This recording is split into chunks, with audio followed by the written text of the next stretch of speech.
ఆడుకునే పిల్లలను ఈత సరదా 6 మృత యువకుల మృతదేహాలను బలి తీసుకుంది. అందరూ 20 ఏళ్ల లోపే వారే కావడంతో చాలా విషాదం నెలకొంది. బంధువుల ఎంట శుభకార్యానికని వెళ్ళి సరదాగా గోదావరిలో స్నానానికని వెళ్లారు.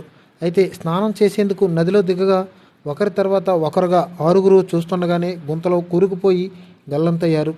అయితే ఈ ఘటన జయశంకర్ భూపాలపల్లి జిల్లా అయినటువంటి మహదేవ్పూర్ మండలం మేడిగడ్డ బ్యారేజ్ ఎగువ ప్రాంతంలో శనివారం చోటు చేసుకుంది.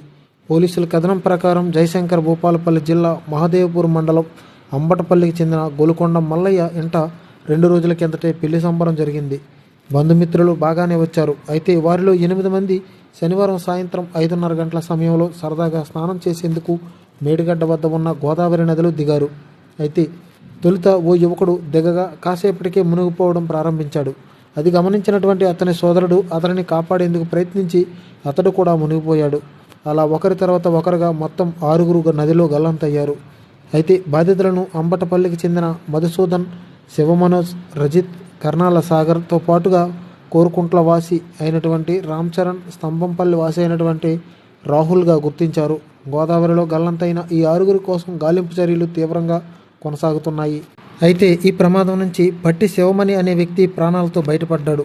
నది వద్దకు చేర్చిన ఆటోను నదికి దగ్గరలో నిలిపి వస్తున్నటువంటి పట్టి వెంకటస్వామి కళ్ళ ముందే ఆయన 2 కుమారులు మధుసూదన్, మనోజులు నీళ్లలో గల్లంతయ్యారు. అయితే యువకుల ఆచూకీ కోసం ఇంకా లభ్యం కాలేదు, గాలిస్తున్నారు. రాష్ట్ర విపత్తు నిర్వహణ బృందాల సహాయంతో సహాయక చర్యలు కొనసాగిస్తున్నారు. ఇలాంటి మరెన్నో అప్డేట్స్ కోసం ఈ ఛానల్ని సబ్స్క్రైబ్ చేసుకొని లైక్ చేయండి.